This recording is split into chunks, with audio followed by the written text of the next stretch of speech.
welcome back to Franklin Covey's twice weekly podcast on Leadership with Scott Miller. That's me. I'm your host and interviewer each week. We're now for 6 years and 350 plus episodes taped. On Tuesdays and Fridays, we try to share with you podcast episodes, both in audio and video, that are designed to make you a better leader. Franklin Covey, of course, the world's most trusted leadership firm, co-founded by Dr. Stephen R. Covey, many of you know as the author of the seminal book, The 7 Habits of Highly Effective People, where collectively our associates worldwide have gone on to build better leaders through hundreds of millions of professionals in literally every free country in the world. And this podcast is meant to take what is the Franklin Covey spotlight and platform and bring new insights from thought leaders in a variety of different spaces to you twice weekly to make you better. A better leader, a better parent, a better partner, spouse, human being. And we typically interview thought leaders, business leaders, athletes, celebrities, actors, researchers, people that have perhaps survived some tragedy that can share their story to make you a better person.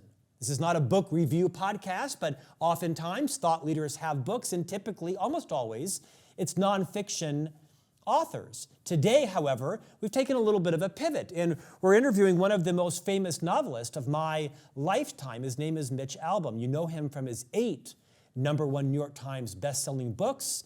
He's sold in languages and across the world more than 40 million copies of his numerous books. You probably know him as the author of the book Tuesdays with Morrie, but today we're interviewing him on all of his books, the insights, his writing process, with a focus on his most recent release called The Little Liar, that I think is especially timely in an era, a political era, where we debate what the truth means, what are the opposite sides of the truth, how we manufacture our own truth, how our ability to tell the truth impacts our brand, and we'll talk about his book today. Honored to have the novelist and iconic author Mitch Albom. Welcome to On Leadership. Thank you, Scott. Thanks for having me on the program. Mitch, we have interviewed pretty much every literary titan that's been out there, certainly on the nonfiction, business, leadership, self-help side. This, as you know, is a leadership podcast, but as a voracious reader and author myself, I have cherished, I think I've read all of your books, certainly from the beginning with Tuesdays with Morrie, which I believe became a motion picture, am I right?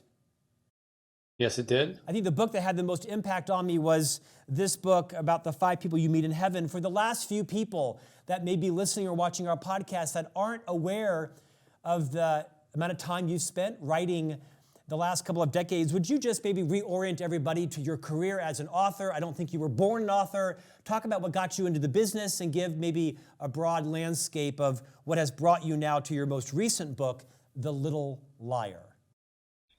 Well, I'm a good example of man plans and God laughs type of thing. I started out wanting to only be a musician. I never wrote for anything in high school or in college, not college newspaper or anything like that. I just wanted to play music, produce music. I did that for a couple of years when I got out of school overseas and then back in New York City. And as I was failing doing it in New York, I happened to walk into a supermarket one day and they were giving out a free newspaper that they would throw in your basket. And it said, would you, if you have free time, we could use some help putting out this newspaper. And since I worked at nights as a musician, I had some free time. I went down there. They gave me an assignment that day to write a story about parking meters. I'd never written anything, but I'd read a lot of newspapers in my life. And so I kind of went into this meeting about parking meters and wrote the story up the way a newspaper story I thought would go. And the next week when I was in the supermarket, I picked up the newspaper and there was my story on the bottom of the front page with my name attached to it. And I got that little tingle that you get when you create something with your name. And I've been a writer ever since. And then when I got into journalism, I ended up becoming a sports writer and probably would have stayed a sports writer my whole life and a sports broadcaster on ESPN and other things like that. Except when I was 37 years old, I had a sort of an epiphany kind of experience where I connected with an old college professor of mine named Morrie Schwartz, who was dying from Lou Gehrig's disease, and ended up visiting him every Tuesday that he had left in his life. and we sort of did a last class together on what you know when you're about to die that puts everything else into perspective, and how you could use that knowledge to be better when it comes to work and marriage and culture and money and all the rest of the things. And it was a great last class. It was not supposed to be a book, but when I found out that Morrie was so in debt for his medical bills that he didn't have the money to pay it, and his family was going to have to sell their house to pay his bills, I decided to try to help him. And I found one publisher after everybody turned us down, one publisher who was willing to take a chance on this little book called Tuesdays with Morrie. And they gave us enough money for him to pay his bills, which I gave to him. I wrote this little book, which I didn't think anybody would read. And I prepared to go back to being a sports writer. And then that book came out and ended up becoming the most read memoir in the history of publishing, and changed my life forever. And I've been on a path ever since of writing books that are not about sports, but about life and big picture issues about life and meaning of it, and what we can learn from being human to one another. And there's been 10 books since Tuesdays with Morrie, and this is the newest one that I have out now. It's called The Little Liar. So I think in a couple minutes there, I've taken you from when I was 10 to where I am now. So I haven't bored you too much. That's the story of my life up till now. I don't think I knew most of that story. I want to talk about The Little Liar. Before I go there, your first book was Tuesdays with Morrie. As you look back now with the benefit of hindsight, do you think, why was that book so successful? And had that book not been your first book, had you not written other books, was that book, I think, consequential enough that it provided you the platform? Talk about how the timing of that book helped it and helped you as an author in your own creative writing skills. So I had actually written a couple of best-selling books before that, but they were sports books. One was a autobiography of Bo Schembechler. One was about the Fab Five basketball team at Michigan. But I'd never known anything about a book like that. And it was not supposed to be a big book. They printed 20,000 copies of it total for the whole world. And I thought I'd have them in the trunk of my car for the rest of my life. So, it speaks to the power of people passing a book around and saying, you should read this and you should read this. Because the book came out in August of 1997, which is not a good month for a book about the meaning of life to come out in August when everybody wants to just be reading beach books. And it didn't even get to a bestsellers list of any kind for about 4 months. And then it was just at the bottom. And it slowly started to work its way up. And it didn't reach number one on that bestsellers list until April of the following year, which is usually, by that point, books are long since forgotten and coming out in paperback already. So it really just sort of caught on fire. And I can tell you, based on my experience, why that is. I don't think it was anything brilliant that I wrote or my use of prose. I think it's because everybody who read it could identify with one of the two characters. Either they had a mentor like Morrie, an older person, a teacher, a grandparent, someone who was important in their lives, who gave them wisdom at a time when they needed it. Or they identified with me, kind of way too ambitious, way too busy. Why isn't life more satisfying? Kind of person at age 37. And I can't tell you how many people I will run into who will take out their wallets and say, here's my Morrie. And they'll take out a picture of somebody and say, this is my Morrie. And I think that that's why that book, not just in America, but all across the world, found such an audience, because everybody, no matter what culture you're in or country or language, has a Morrie. So that's why the book became popular, I think. And in terms of what it did to me, I can just tell you, Scott, that before that, I was on ESPN and therefore pretty recognizable in airports, at least to guys. And people used to stop me in airports and say, hey, sports guy, who's going to win the Super Bowl? And I would say, Patriots, and just kind of go up the escalator. And then after Tuesdays with Morrie came out, people began stopping me and saying, hey, my mother died of cancer, and the last thing we did was read your book together. Can I talk to you about her? And you can't go up the escalator and say, Patriots, and disappear. You have to stop and talk and engage and listen. And I've had that happen to me not 10 times or 100 times or 1,000 times, but tens of thousands of times. And when you have something like that happen so often, you come to become sensitized to how people are suffering and what's really important to them and the grief that they endure. And it's not surprising that my focus became on those kinds of issues. And all the books that I have written since, I've never written a sports book again. All the books I've written since have been about that type of thing. So Tuesdays with Morrie was not just a big book for other people. It was a seminal book in pivoting my life from one direction to another. Mitch, I appreciate you taking the time to share about that, because it obviously instructs all the books you've written since, as you've said, including your current release called The Little Liar. This is a novel that follows a particular person through decades of their life as they have struggled with the truth, which is an issue we'll talk about in a moment in terms of American business, American politics. Give us a glimpse about, for those of you who are listening and watching right now, going on Amazon or their favorite bookstore site to pick up The Little Liar, talk us through the central character and the struggle that is central to this book. Sure. So The Little Liar centers on actually four people. The biggest protagonist is a little boy named Nico, who's 11 years old, living in Greece during World War II. And when the Nazis invade his town, they find out that Nico, at age 11, has never told a lie in his life. And he's known throughout the village and the city as an honest boy.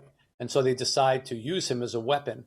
And when they herd all the other Jews into ghetto areas, they keep him and they say, we'll let you go back to your family. You just have to do us a little favor. For the next couple of weeks, we want you to stand on these train tracks. And as people are getting on and they're going to be confused, you just tell them they're going to good jobs and good homes and everything's going to be okay. And they'll believe you because they know that you're honest.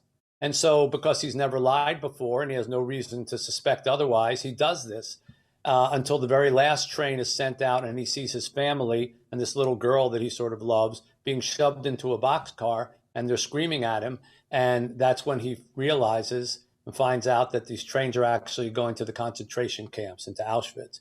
And he's not allowed to get on the train. The Nazi who perpetrates this act keeps him from getting on the train. And so everybody he knows and loves is shipped away and he's left behind. And the book follows what happens to him, as well as the little girl that he loves, his brother who was sent to the concentration camps, and the Nazi who perpetrated this for the next 40 years, showing the ramifications of a single lie on four different lives and how it changes all of them just from that one act. And so it's really a parable about truth and lying, about hope and forgiveness over the course of the story. And it's something that I've been thinking about writing for many years, and I'm glad that I finally was able to do it. Mitch, one of my favorite interviews in the 6 years of this podcast is a woman named Dr. Susan David. She is a renowned author. She wrote a book called Emotional Agility, has a very famous TED Talk, South African by birth and lives in Boston. And she talks about how in life there are facts and there then are feelings, emotions, and opinions. And oftentimes we conflate the two. Our feelings and emotions we present as facts. But it's important to know facts are facts and feelings and emotions are feelings. Again, both are important, but they're not the same. And I never thought that you and I would be having a conversation in 2024 where we were debating truth. People certainly have perspectives and political ideology and they have religious views, but it seems like now that the definition of truth is whatever the loudest, most charismatic, largest social following, the person who repeats it the most makes their own truth now. We know this is sort of commonplace in American politics. And how did, any opinion on how we got there and how we get away from that and how you might define truth versus lies? Maybe reground us in the principles we all know that from a guy I think who has a strong sense of moral authority in the books that you write. Take that wherever you're comfortable going. Okay, there's a lot of questions in there, Scott, but I'm going to try to answer them. First of all, let me recite you a quote. A lie told once is easily seen as a lie, but a lie told 1,000 times becomes the truth. You know who said that? A Nazi. Joseph Goebbels. And that was the philosophy that the Nazis used during that period of time. And if you think about the world that we live in now, social media, where people can put out a message very quickly that they know is false, and it can travel around the world in 15 seconds. A lie told once, easily seen as the truth. A lie told 1,000 times, easily seen as a lie told 1,000 times becomes the truth. We live in that world now. And when people decide they're going to choose their own cable TV network news, and that they're only going to believe that side or the other side, or they're going to have their own politician only going to believe that and not the other thing, it's very easy for people to just sort of put blinders on and say, this is the truth and I don't have to hear about anything else. It's shocking to me, Scott, as someone who wrote a book that, the first quarter of which takes place during the Holocaust, that a study just came out after October 7th and the attacks in Israel. A study came out that 1 in 5 young people under 25 or so in America think the Holocaust was a myth. 1 in 5. And another 30% aren't sure, one way or the other. So you're talking about almost half of young people in America who can't come out and say, as you say, there's facts and there's feelings, can't come out and say the Holocaust was true. Now, that same study showed that people over 65, 0% believe that the Holocaust is a myth. So obviously the people who were around during that time or know people who were around during that time can tell you, no, it's fact. This took place. 6 million Jews were killed. Millions of other peoples, Catholics and homosexuals and gypsies and all the rest were murdered. It's not deniable. This is not something that you can have a version of. It is the truth. And yet you have half of young people who can't even make that sentence. Why? Because someone has perpetrated some sort of lie or some sort of thing for whatever their purposes are that, let's just deny this thing ever happened. And through social media, there are enough people that are just sort of buying into this, and they don't look at anything else and they don't meet anybody else, and they pick up their own version of the truth. So we are living in a very, very dangerous time for the truth. And it is very precarious. And when we have phrases like my truth, which are being celebrated, which is really nothing more than my story. There's a big difference between my story and my truth. The truth, there's one version of. The story, there's a millions versions of. And somehow we need to determine the difference between the two, or we're headed for a very, very dangerous thing. And if you don't think that what happened in Nazi Germany could happen again, then you're not a very good student of history, because many of the things that launched that terrible campaign have already started happening in our society right now. Thank you. It is despicable that anyone would deny the legitimacy of the Holocaust. And let us be very clear, the Holocaust happened. And you heard it from my voice here as well. We interviewed Tova Friedman, who you know of, who was a survivor of the Holocaust. And when you read her book and you listen or watch her interview with us, it is incomprehensible any educated human being would be anything other than horrified and sympathetic at the lives that were lost at the hands of the Nazis, like you said, beyond just the Jews, and that you're absolutely right, it could happen again. And I think your book, although only a small part of it is about the Holocaust, it's about the decades that ensued with these 4 people's lives, is a great testament for all of us to differentiate between our story and the truth. Mitch, on a lighter note, you write fascinating novels that usually have multiple characters whose lives, intertwine and come back together again. And you don't have one writing style. You have different architectures for your books. How do you come up with your ideas for the millions of people who are listening and watching to this, many of which have a book idea in their mind? Fiction, nonfiction, novel, business, romance, science fiction. Is there any insight you might offer? I'm trying not to give you 5 questions again. Is there any insight you might offer in your own architecture and writing style and how someone defines and uncovers their own? Sure. I'm fortunate enough to know a lot of writers. I play in a band of writers, Stephen King and Dave Barry and Scott Turow and Ridley Pearson and James McBride and many, many others. And over the years, we've hung out together, and I've had a chance to talk to all of them about their writing styles as they have with me. And what I've discovered is it's quite different. Everybody does things a little bit differently, and some of them, especially the novelists amongst them, they say, well, I just create my characters and I just sort of put them together and I let them sort of take me where they're going to take me.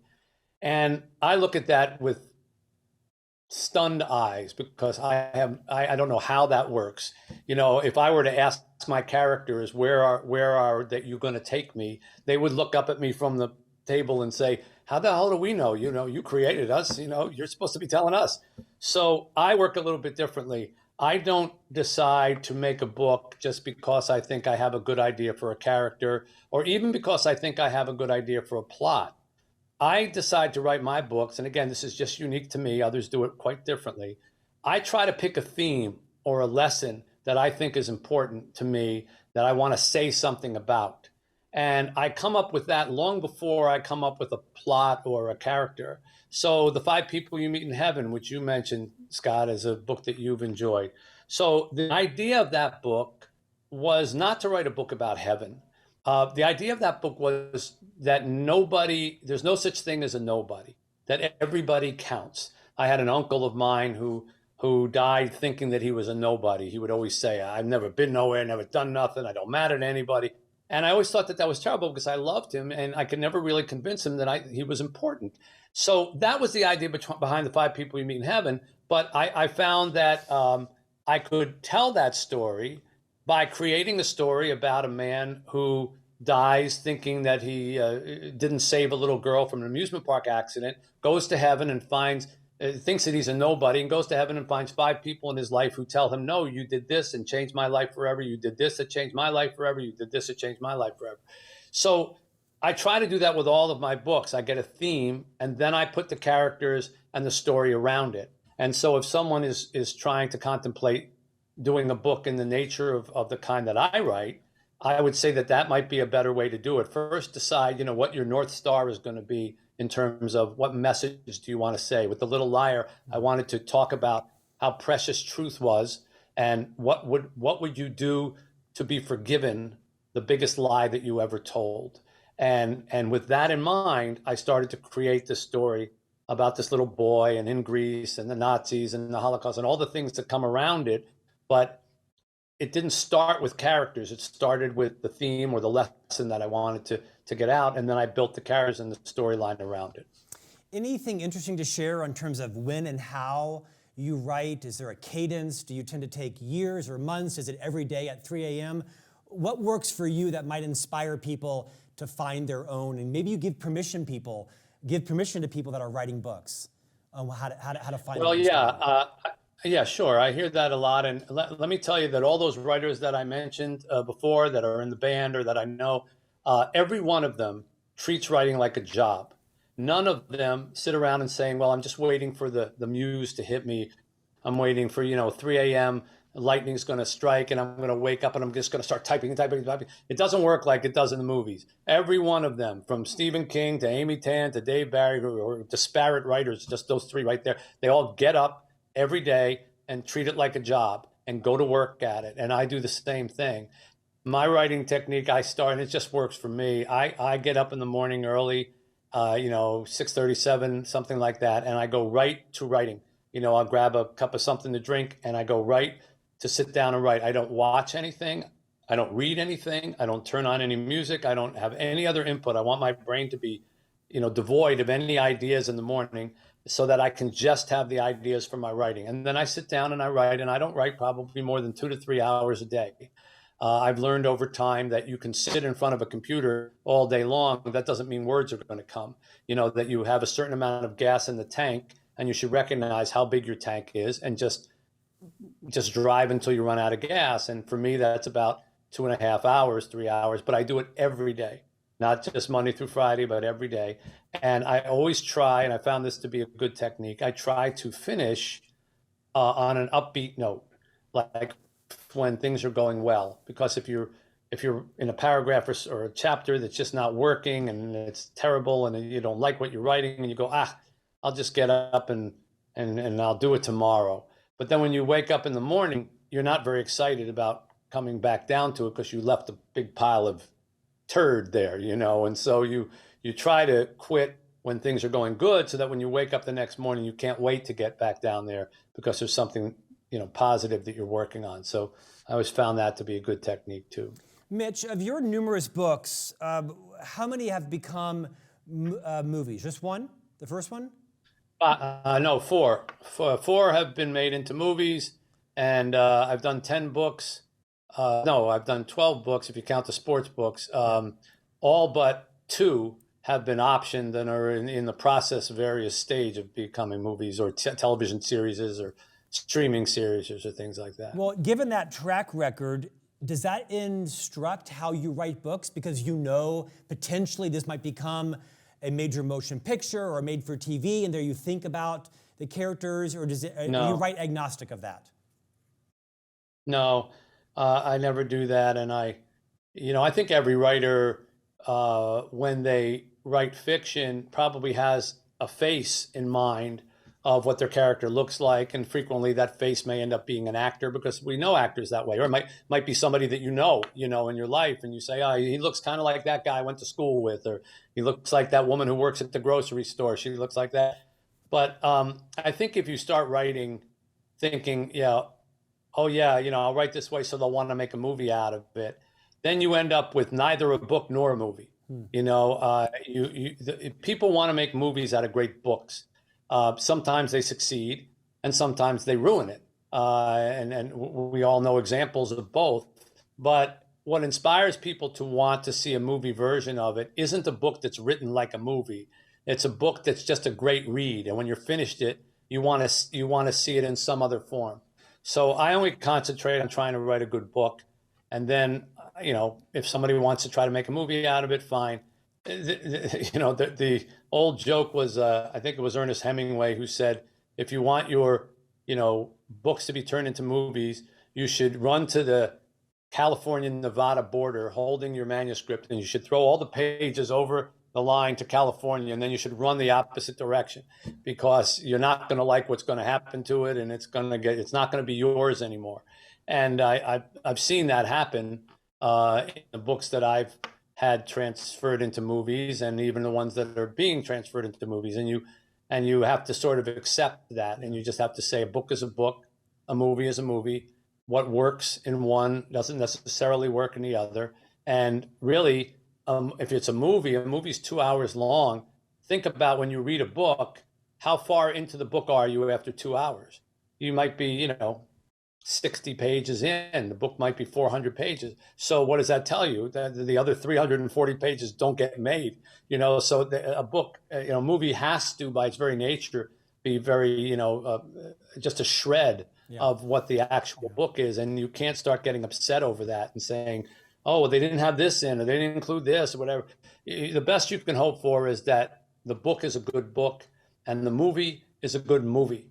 And somewhere there's a connection between the two, but one cannot be the equal version of the other. They're just two different creations, apples and oranges. I think you just liberated millions of people who are stuck on their movie not being what they liked in the book. What do you want the reader to do differently as a result of engaging with your newest release, The Little Liar? What do you hope happens? Well, I'd like people to ask themselves, what's the biggest lie you ever told? Like Nico tells this lie in the book. What were the ramifications of that lie? Who did you hurt? Was a relationship ruined? Was a business dissolved? Were you not able to come back from certain things? And what would you do to be forgiven that lie? And Nico spends his whole life, after that moment, trying to be forgiven for the lie that he told. Ironically, he becomes a pathological liar because he can no longer tell the truth, because the truth is so painful to him because of what he thinks he did, that the only words that will come out of his mouth basically are lies. And so he learns how to be a really good pathological liar, how to forge checks, how to change his name, how to use phony passports, how to move about the world with all different identities. And he does this, and ends up actually in America as hugely successful, because, if you're a brazen liar, you can become hugely successful in America. And he does. and becomes very, very rich. But the whole time he is privately pining to be forgiven for what he did. And meanwhile, this little girl who always loved him when she was 12 years old, she's convinced that he must have been duped. And she sets out to try to find him. And of course, he's changed his name and he's moved all over the world. So it takes her half a lifetime to try to find him again, just to forgive him. And so what I want people to learn from that is that the desire to be forgiven and the need to forgive are equally powerful forces in our lives. And we always think when it comes to forgiveness, it's just the person who's seeking to be forgiven that has the driving force, but that's not true. Inside of us, we also have an urge to forgive other people, because when we don't forgive people, it's like a two-sided blade. Part of it goes into them and part of it goes into us. And so I want people to sort of understand a forgiveness theme as well. And the book is ultimately a hopeful book. It's not a down book. It's not a Holocaust book, like a horrific Holocaust book. It makes a point about the truth and forgiveness and hope. And I hope that those are the things that people take from it. You've just given me the best liner in 6 years of interviews. Horrifyingly, if you become a brazen liar, you can be a huge success in America. Isn't that sadly true? Mitch, what's next? I'm actually already working on my next book, which is more of a slight novel, not as heavy a subject. Basically, it deals with a person who magically gets to do everything twice in life. He gets to fix every mistake that he made, but he only gets 2 chances, and he has to live with the consequences of the second try. And it's a lot about the idea of grass being always greener, and what happens when we jump to the other side of the grass and we leave behind, what we had before. So again, I picked that theme, because I think that's a universal theme. People are always thinking, I should have done this, or I should have married this person, or I should have switched careers when I had the chance, or I should have, and what would your life be like? That whole sliding doors kind of thing, about if I lived in a different world. So this character actually gets to do it, but only twice. And it's, I'm not going to tease too much about it, but it's a surprising conclusion to, careful what you wish for type of thing. We have interviewed 350 plus of the most impactful authors on this podcast. It's been a huge honor. Prior to today's interview, I mentioned to someone I was interviewing what I thought was the most consequential novelist of my lifetime. And they asked me who, and I said your name, and they all say, because I think your books are a gift. I think your books are inspiring, they're real, they penetrate our soul about what our purpose is, our legacy, our mission. Your most recent book, The Little Liar, invites people to take account of their life, of their lives, and how they are going to move forward with their character. I feel like the world's at a crossroads in terms of how we honor and treat liars versus those who tell the truth and pay the consequence and own up to it. I appreciate you coming on today. Mitch Albom, 8 #1 New York Times bestsellers, 40+ million books sold. You deserve your success, starting with Tuesdays with Morrie, now with The Little Liar. Honored you joined us, Mitch Albom. Thanks for coming on today. It's been a pleasure, Scott. Thanks for having me on. And we'll see you back here next week for a new conversation on leadership.